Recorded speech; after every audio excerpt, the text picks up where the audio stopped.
கேள்வி பார்வையாளர் வணக்கம். இந்த நேர்காணலில் நாம் சந்திக்க இருக்கும் சிறப்பு விருந்தினர் அண்ணா திராவிட மக்கள் முன்னேற்ற கழக பொதுச் செயலாளர் வழக்கறிஞர் பசும்பொன் பாண்டியன் அவர்கள். சார் வணக்கம்.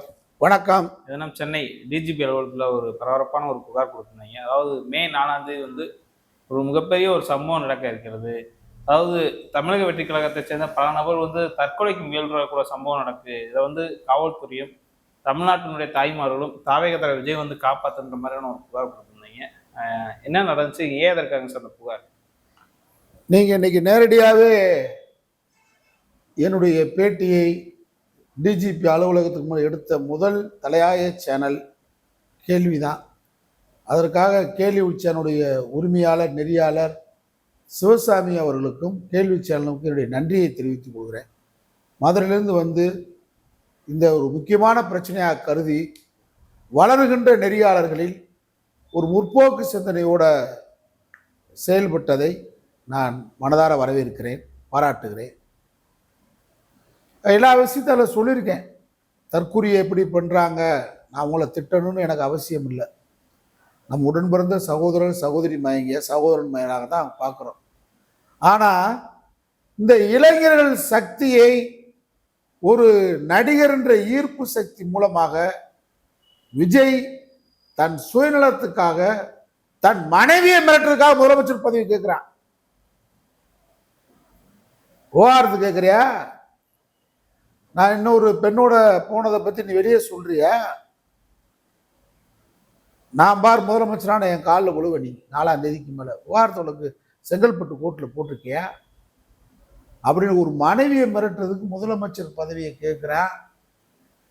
41 பேர் அநியாயமாக இறக்குறீங்க. இன்னைக்கு எத்தனை வீட்டில் கல்யாணம் ஆகி திருமணமாகி 20 வருஷம் 30 வருஷம் ஆனால் கூட குழந்தை இல்லாமல் கோயிலாக போயிட்டு இருக்கிறாங்க. இந்த மருத்துவமனைகளுக்கு அலைஞ்சிட்டு இருக்கிறாங்க. ஒரு குழந்தைய பறி கொடுத்த தாய் சொல்றாங்க, நான் விஜய் பக்கத்தில் நின்று பார்த்ததை பெருமையாக கருதுறேன். ஒரு மகளோ போனால் எனக்கு கவலை இல்லைன்னு சொன்னா ஒரு கேவலமான சமுதாயத்தை படைக்க காத்திருக்கியா நீ? ஒரு இழிவான சமுதாயத்தை படைக்க காத்திருக்கியா? நீ கலவரம் பண்றதெல்லாம் பார்ப்போம். அதுக்குதான் இன்னைக்கு நான் புகார் மனு கொடுத்துருக்கிறேன். கலவரம் அங்கொன்று மரணம் இங்கொன்று மரணம், அங்கே ஒருத்தர் இறந்து விட்டார், ரயிலில் தற்கொலை பண்ணிட்டாரு, காரில் விழுவாங்க, மின்சார கம்பியை பிடிப்பேன், கரண்டை பிடிப்பேன், எல்லாம் செய்வேன். அந்த அளவுக்கு தான் வந்திருக்கேன். என்ன தியாகம் அந்த நாட்டுக்கு பண்ண இந்த மயிரை புடுங்கினவன் கேட்கிற வண்டி வருது. எனக்கு விஜய் மேல உனக்கு என்ன அவ்வளவு ஆர்வம்? அண்மையில நல்லக்கண்ணு இறந்தாரே, இந்த தானா குணா மாற்ற வரும்னு சொல்றானே, மானம் கட்டவீங்களா? நல்லக்கண்ணு ஒரு மனிதர் இறந்தார் 102 வயதுல. இந்திய நாட்டுடைய விடுதலை போராட்டத்திற்காக சிறை சென்றார். நாடு விடுதலைக்கு பின்னாடி நெல்லை சதி வழக்கில் அவரை சிறையில போட்டாங்க. சிறையில அவரை மீசையோட கருகரு மீசையோட இருந்தார் வாலிபன். இந்த அட்டக்கத்தி பயலுக்கு முன்னாடி போற மானங்கட்ட நாய்களே, உங்களை அப்படித்தானே சொல்ல முடியும், உரிமையோட சொல்றேன். யாருக்கு பின்னாடி போன நீ? கருகருன்று மீசையோடு இருந்தவரை சிறைக்குள்ள ஒரு வார்டன் சிகரெட்டை பத்த வச்சு அந்த மீசையை சுட்டு பொசுக்குனான்.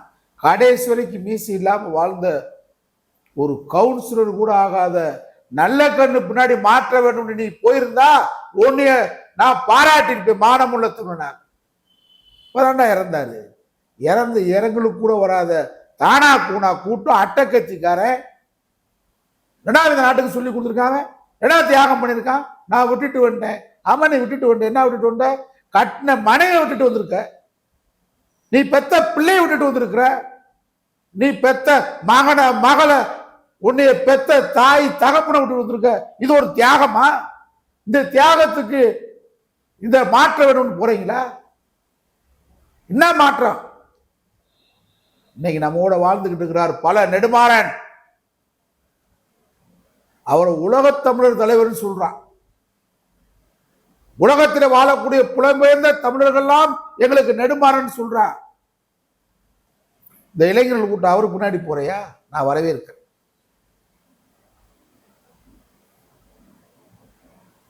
வவுனியா காடுகளில் வள வந்த வைகோ பின்னாடி நீ போயிருந்தவனை வரவேற்பேன். நாங்கள் எல்லாம் உண்மையான துப்பாக்கி தூக்கி உலகம் முழுவதும் தமிழர்கள் வாழுகிறான், தமிழர்களுக்கு என்று ஒரு நாடு இல்லை, அந்த நாட்டை படைப்பதற்காக தனி இளம் காண்பதற்காக துப்பாக்கி ஏந்திய பிரபாகரனை தலைவராக ஏற்றுக்கொண்டு பல அண்ணல்களை, இன்னல்களை, துன்பங்களை, துயரங்களை ஏற்றுக்கொண்டவர்கள். எங்களை உனக்கு அடையாளம் தெரியுதா? 500 கோடி பணத்தை வாங்கிட்டு கட்டின மனைவி விட்டுட்டு இந்த நாட்டில் ஒரு நாடகம் போட்டுக்கிட்டு இருக்கிற ஒரு திருட்டு நாய். நீ அவன் பின்னாடி மாற்றவன் போற என்ன மாற்றத்தை காண்பிப்பான்? நான் போறது தப்புன்னு சொல்லல. யாராவது ஒருத்தர் நெடுமாறன் வீட்டுக்கு போயிருக்கா, இளைஞருக்கு போயிருந்தா நான் வரவேற்கிறேன். நெடுமாறன் மைடியர் சன் இந்திரா காந்தி சொன்னாங்க. நெடுமாறன் பதவி ஆசைப்பட்டிருந்தால் மன்மோகன் சிங் பிரதமர் அல்ல, நெடுமாறன் தான் பிரதமராக இருக்க முடியும். எத்தனை தியாகிகள் இன்னைக்கு இருக்காங்க நம்மளோட, அடையாளமே இல்லாம இருக்காங்க. இவன் மொழியை காப்பாற்றுவானா? உலகத்திலேயே மதத்திற்காக தீ குளித்தாண்டா, புத்த மதத்துக்காக. நம்ம ஊர்ல தாண்டா கீழப்புலூர், அரியலூர் மாவட்டம், பழைய திருச்சி மாவட்டம், சின்னசாமி ஒரு 21 வயது இளைஞன் இந்திய போராட்டம் வீரியமா நடந்துகிட்டு இருக்கு. முதலமைச்சர் பக்தவத்சலம் தென் மாவட்டங்களில் சுற்றுப்பயணம் முடித்துவிட்டு வந்து கொண்டிருக்கிறார். ரயிலில் மாம்பழம் ரயிலில் இறங்குகிறார். 3 நாட்களுக்கு முன்னாடியே வீட்டிலிருந்து கிளம்பியிருக்கான் சின்னசாமி. முதலமைச்சரை பார்த்து பேசணும், ஆதிக்க இந்திய ஒழிக்கணும், அன்னை தமிழை காப்பாற்ற வேண்டும் என்று கருதி கோரிக்கை வைப்போம் என்று கருதுகிறார். மாம்பழம் ரயிலடியில் இறங்குகிறார் முதலமைச்சர் பக்தவத்சலம். ஐயா, அன்னை தமிழை காப்பாத்துங்கள், ஆதிக்க இந்தி வேண்டாமையா அப்படின்னு சொல்றான். இவன் ஒரு பைத்தியக்காரன். காங்கிரஸ் இன்றைக்கு வரைக்கும் தமிழ்நாட்டில் என்றைக்கு வர முடியாததுக்கு காரணம் பக்தவத்சலம் போன்றவர்கள். அன்னை தமிழை காப்பாற்ற வேண்டும் சொன்னவனை பைத்தியக்காரன் சொல்லி 3 நாள் அவனை சிறையில் வச்சுட்டு வெளியே அனுப்புறாங்க. நேர வீட்டுக்கு போறான். பச்சில குழந்தை அவனுக்கு இருக்கு, கல்யாணம் ஆகி திருமணமாகி. மாற்ற வேண்டும், இவன் எங்களை காப்பாற்றுவான், விஜய் இல்லாட்டி செத்து போயிடுவோம், விஜய் வராட்டி நாங்க தற்கொலை பண்ணணும்னு சொல்ற கூமுட்டைகளே, முட்டாள்களே, பைத்தியமே. யார் இவன்? சின்னசாமி. வீட்டுக்கு போனவன் மனைவிக்கு ஒரு மடல் எழுதுறான். கதை இல்லடா, 500 கோடி வாங்கிட்டு படத்தில் நடிச்ச நடிகடா சின்னசாமி. அவன் போட்ட உரத்துல தான் நாங்க இன்னைக்கு வரைக்கும் பேசுறோம். இன்னைக்கு வரைக்கும் நீ தமிழ் பேசுற. அவன் கடிதம் எழுதுறான் தன் மனைவி, நான் அன்னை தமிழை காப்பதற்கு என்னை நானே அழித்துக் கொள்ள தயாராகிவிட்டேன். நமக்கு இருக்கிற ஒரே மகள் மழலை செல்வம். அந்த பிள்ளைக்கு பேர் வச்சிருக்கான் பாரு. விஜய் உன் மகளுக்கு என்ன பேர் வச்சிருக்கான்னு கேளு. தன் காதலியின் பேரை மகளுக்கு வச்சிருக்கான். நீ இவன் ஒரு தலைவன் சொல்ற. உங்களாம் ரோட்ல விட்டு பழைய செருப்பு தடிக்கணும்டா நாய்களை. புத்தி வரணும் உங்களுக்கு. நாங்க எந்த வரலாறை படிச்சுட்டு இளைஞரா இருக்கும் போது திமுக கழகத்துல சேர்ந்தோம். இது திமுக மேலையும் தப்பு இருக்கு. இந்த வரலாறை சொல்லணும்ல. இந்த வரலாறை சொல்றது இல்லை. எப்படி 2000 கொடுக்கறது, எப்படி ஓட்டை வாங்குறது, எப்படி ஜெயிக்கிறது, எப்படி மூர்த்தியை கொள்ளையடிக்க வைக்கிறது, நேருவை கொள்ளையடிக்க வைக்கிறது, ஏவாவேலுவை கொள்ளையடிக்க வைக்கிறது. இப்படி இருந்தா யாரா சின்னசாமி சொல்லணும்லடா. அவன் மழலைக்கு எழுதி வச்சுட்டு, மனைவிக்கு எழுதி வச்சுட்டு, நம்ம வாழ்க்கை எப்படி வேணாலும் போகலாம், என் பிள்ளைய உன் உடன் பிறந்த சகோதரனுக்கு திருமணம் வைத்து விடு. 3 வயது குழந்தை திராவிட செல்வி இன்னைக்கு இருக்கு. எத்தனை தற்கூரிய திராவிட செல்வியை தேடி போயிருப்பீங்க சொல்லுங்க. ஒரு தற்கூரி, ஒரு தானா குணா வாழுது. ஆடம்பரமான மாளிகை இல்லடா, பங்களால இல்ல, ஏக்கர் கணக்கில் நிலம் இல்ல, தான் போக பெரிய மகிழுந்து கிடையாது, கார் வசதி இல்லை. அங்கே இருக்கக்கூடிய அமைச்சர் கணேசன், தொழிலாளர் நலத்துறை அமைச்சர் கணேசன் கட்டி கொடுத்த வீடு, அதுவே எங்களுக்கு போதும் என்று எங்கள் அப்பா தியாகத்தை போற்றி வாழ்ந்துக்கிட்டு திராவிட செல்வி இன்னைக்கு இருக்கு வாழ்ந்துக்கிட்டு. அவன் என்ன பண்ணிட்டான், எழுதிட்டு சின்னசாமி நேர திருச்சி ரயிலடிக்கு போய் அவன் போட்டுக்கிற சட்டை வேஸ்டோட தீ வச்சா உடனே அவனை காப்பாற்றிடலாம். உடம்புல இருக்கக்கூடிய அவன் வீட்டில் இருக்கக்கூடிய அத்தனை சட்டையும் வேஸ்ட் மொத்தமா போட்டு தன்னுடைய உடலுக்கு மண்ணெண்ணை ஊட்டி விட்டு அன்னை தமிழை காப்போம், ஆதிக்கு இந்தி எதிர்ப்போம், அண்ணா வாழ்க தமிழ் வாழ்கன்னு சொல்லிட்டு செத்தானடா. நீ அவன் பின்னாடி போயிருக்கணும், அவனை நினைச்சு பார்த்துக்கணும். யாரா தியாகம்? தியாகம் யாரு? இந்திரா காந்தி கொண்டு வந்த நெருக்கடியில் என்னும் நெருப்பாட்டில் நீந்தியவர் ஸ்டாலின். சும்மா நாங்க ஸ்டாலினை தளபதினு சொல்லல, நீங்க இவனையும் தளபதின்றீங்க அட்டக்கட்சி பேல. ஆட்சி கலைக்கப்படுகிறது. இந்திரா காந்தி நெருக்க நிலையை கொண்டு வருகிறார். இம்மென்றால் சிறைவாசம், ஏனென்றால் வனவாசம். சுதந்திர இந்தியாவுக்கு பாடுபட்ட ஜெயபிரகாஷ் நாராயணன் உள்ளிட்ட பெரும் தலைவர்களை சிறையில் அடைக்கிறார் இந்திரா காந்தி. அன்றைக்கு இந்தியாவிலேயே 29-30 இளைஞன் ஒருவர் கைது செய்யப்பட்டு சிறையில் அடைக்கப்பட்டார் என்றால் ஸ்டாலின். முதலமைச்சர் பகிர்ந்து கலைஞர் ஆட்சி கலைக்கப்படுகிறது, இறக்கப்படுகிறார். 1000 விளக்கு போலீசார் கலைஞரை விட்டு கோபாலபுரத்துக்கு போறார்கள் மாலை 5 மணி. யார் என்னை கைது செய்ய வந்திருக்கிறீர்களா? கைது செய்யும் கலைஞர் சொல்றார். நாங்க உங்களை கைது செய்யவே இல்லை, உங்க மகன் எங்க ஸ்டாலின் எங்க? செங்கல்பட்டுல பிரச்சார நாடகத்துக்கு போயிருக்கார், வருவார்.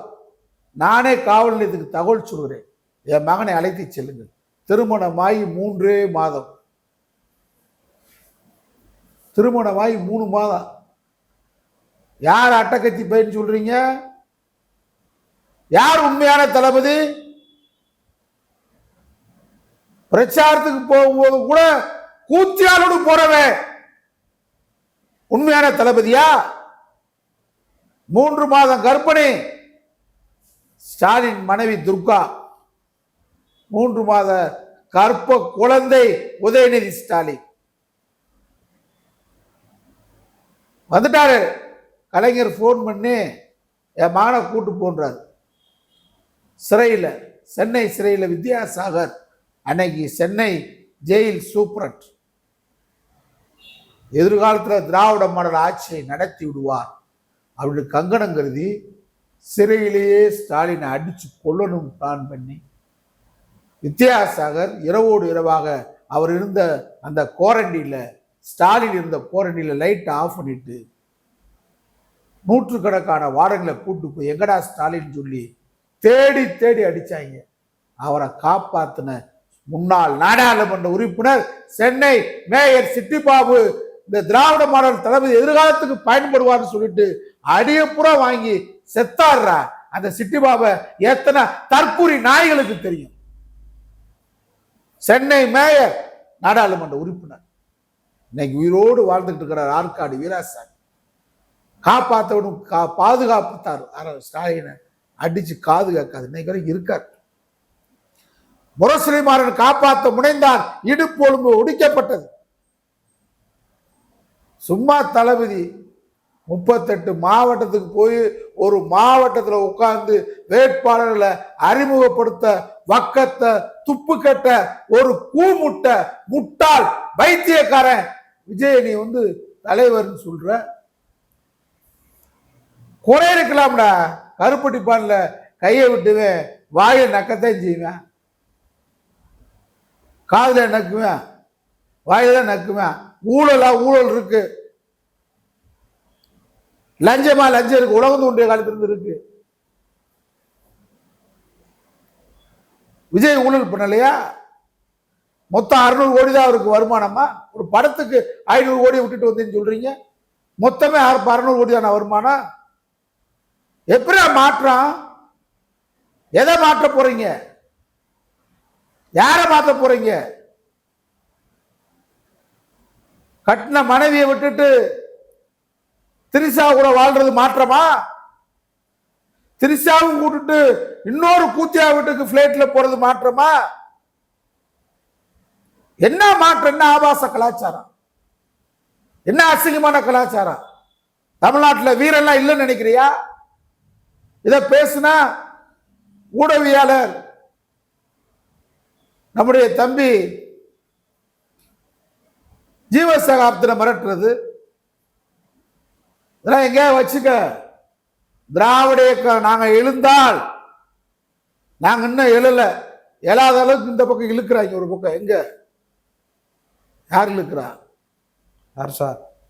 திமுக கொள்கைவாதிகளை ஸ்டாலின் உதயநிதி மட்டும் கொள்கை பேசுறது, 98 பேரை கொள்கையே பேசாத கூட வச்சுக்கிறது. கொள்கை பேசுற எங்க மாதிரி எல்லாம் கொள்றான், இவங்களை ஒரு பக்கம் கொள்றது இவங்க. அதனாலதான் இப்ப நாங்கெல்லாம் என்ன பண்ணோம், நாங்க அதுக்காக விரக்தியாகி ஓடி ஒளிஞ்சு நினைக்காத. சீட்டு எங்களுக்கு முக்கியம் அல்ல, நோட்டு எங்களுக்கு முக்கியம் அல்ல.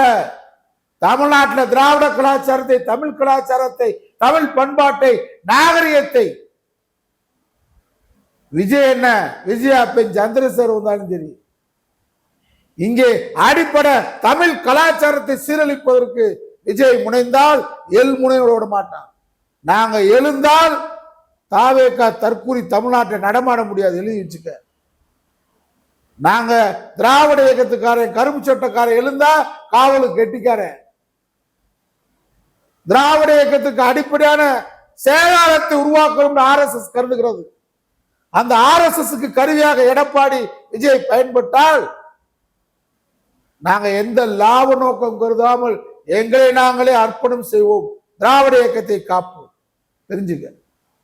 அதனாலதான் இப்ப நாங்க என்ன சொல்றோம்னு கேட்டா, புகார் என்ன கொடுத்துருக்குன்னு கேட்டா, 4ஆம் தேதி நம்முடைய சகோதரர்கள் பிள்ளைகளை செல்லமா குட்டிசில வளருங்க, அதுக்கு வேண்டிய உடைகளை வாங்கி கொடுங்க, மாலு கூட்டு போங்க, சிக்கன் புரோட்டா வாங்கி கொடுங்க, கொத்து புரோட்டா வாங்கி கொடுங்க, அது கேட்கறதெல்லாம் வாங்கி கொடுங்க. ஆனா எங்க அங்கிள் விஜய்னு சொன்னா 2 அடி கன்னத்துல அடிங்க.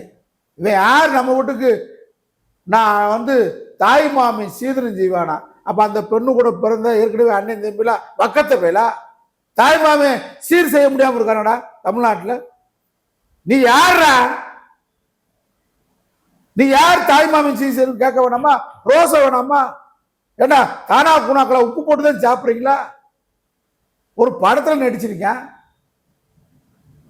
500 கோடி சம்பளம் வாங்கியிருக்கேன், வானையூர்ல வீடு பங்களா கட்டியிருக்கேன், பல நடிகரோட குத்தாட்டம் போடுறேன், 38 மாவட்டத்துக்கே அவனால பிரச்சாரம் பண்ண முடியல. அவன் எப்படி தமிழ்நாட்டை காக்க போறான்? அதனால கலவரம் பண்ணலாம், தமிழ்நாட்டில் அப்படி பண்ணலாம் இப்படி பண்ணலாம் நினைச்சாக்க விட மாட்டான். ஒரு ஏழ்முனையில திராவிட இயக்கத்துக்கார விட மாட்டான். எங்களுக்கு பதவி கொடுத்தாலும் சரி, பதவி கொடுக்காட்டியும் சரி, நாங்க அதை பத்திலாம் கவலைப்பட மாட்டோம். நீ இந்த ஜீவசகாப்தத்தை மிரட்டுறது, நாளைக்கு கேள்வியை மிரட்டுவீங்க. மிரட்டல் உருட்டலுக்குலாம் தமிழ்நாடு திராவிட இயக்கம் கரும்பு சட்டை அஞ்சாது, வேற எங்கேயாவது வச்சுக்க. கலவரம் பண்ண நினைச்சாக்க ஒரு பேர் தப்பிக்க முடியாது. தானா கூணா வீட்டுக்கு தானே போவ? தானா கூணாக்கு பூரா வீடு இங்க தானே. வீடு முகவரி தேடி அடையாளம் தேடி வீட்டுக்கு வருவான். அதனால பெற்றோர்களுக்கு என்ன சொல்றேன்னு கேட்டா, பிள்ளைகளை ஒழுங்கா வளங்க. இந்த பிள்ளைகளை கட்டினவன் நாளைக்கு இந்த பிள்ளைய கற்ப சந்தேகப்பட மாட்டானா? இந்த திருமணமாகாத பிள்ளைய பேசுகிற இப்ப வேதனையா இருக்கு. ஏமா உனக்கு நாளைக்கு திருமண வாழ்க்கை முடிய வேணாமா? நீ குழந்தை குட்டிகளோட பெற்று வாழ வேணாமா? அவன் 10 பொண்டாட்டி கட்டிட்டு போறான், உங்களுக்கு என்னன்னு கேட்குற. அதை பத்தி நாங்க கேட்கல. பொது வாழ்க்கைக்கு வர்றவன் ஒழுக்கமா இருக்கணும்னு சொல்றோம். சொல்றது தப்பா? நீ இதை நியாயம் கற்பிக்கலாமா? அதனால இந்த கலவர சூழலை உருவாக்கலாம் சதி செய்யறாங்க. அதுக்காக புகார் மனு கொடுத்துருக்குறாங்க. இந்த புகார் மனுல டிஜிபி நடவடிக்கை எடுப்பான்னு கருதுறேன். தலைமை தேர்தல் அதிகாரிக்கு நடவடிக்கை எடுப்பான்னு கருதுறேன். நாங்க ஆட்சிக்கு வந்துருவோம். நான் என்ன சொன்னேன், ஜனநாயகத்துடைய எஜமான்கள் மக்கள். வாக்களித்து யாரு வேணாலும் வரட்டும், அதை பத்தி கவலை இல்லை. பிரச்சாரத்துக்கு ஒழுங்கா வர முடியாத ஆளு, கூரை ஏறி கோழி குடிக்க தெரியாதவன் வைகுண்டத்துக்கு வழிகாட்ட போறானா? பனையூர்ல உட்கார்ந்துக்கிட்டு 41 பேர் மரணத்தை கண்டு இன்னைக்கு வரைக்கும் வீட்டு வாசல பிதிக்காத ஆளு நாளைக்கு கோட்டைக்கு போறாங்க. அதனால இந்த கற்பனை கோட்டையெல்லாம் வேணாம். ஒன்னுல ஆட்சியில் ஒரு நாள் 24 மணி நேரத்துல நீ முதலமைச்சரா இருந்தா உன்னை இறக்கி விட்டுருவோம். நாங்க கேட்கிற கேள்விக்கு பதில் சொல்ல முடியாது. நீ எவ்வளவு பெரிய கஷ்டப்படுத்தப்பட்டு பண்படுத்தப்பட்ட மண்ணில் பெரியாரும் அண்ணாவும் அவங்க போகாத கால் பதிக்காத இடமே இல்லை. இன்னைக்கு மாதிரி செல்போனா, இன்னைக்கு மாதிரி மகிழுந்துகள் கார்கள், இந்த வசதியான கார்கள் உண்டா? பெரியார் பதவிக்கு வரணும் நினைச்சிருந்தா நாட்டின் பிரதமராக வந்திருப்பார், முதலமைச்சராக வந்திருப்பாரு. அரசியலுக்கு வரும்போது 26 பதவியை தூக்கி எறிஞ்சிட்டு வந்தவரா பெரியார். அவர் படாத கால் இல்லாத, அவர் கால் படாத கிராமம் இல்லை. அண்ணா கால் படாத கிராமம் இல்லை. நீ 38 மாவட்டத்துக்கு உன்னால பிரச்சாரம் பண்ண வக்கத்தவன் 106 வேட்பாளரை வேற கட்சிக்காரனை கொண்டு வேட்பாளரை போட்டால் நீ கலவரம் பண்ணணும்.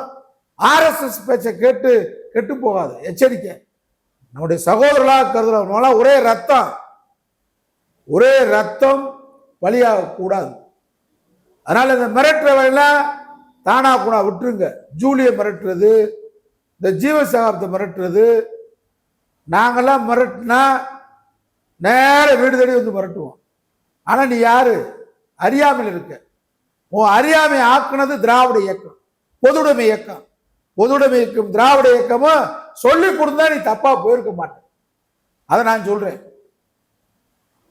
உனக்கு சொல்லி கொடுக்க தவறி விட்டோம், சொல்லித்தரம் கேட்டுக்கொள். அட்டக்கை தீவிரனை நம்பாதே.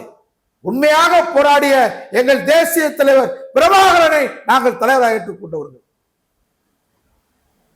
At least 2000 children's.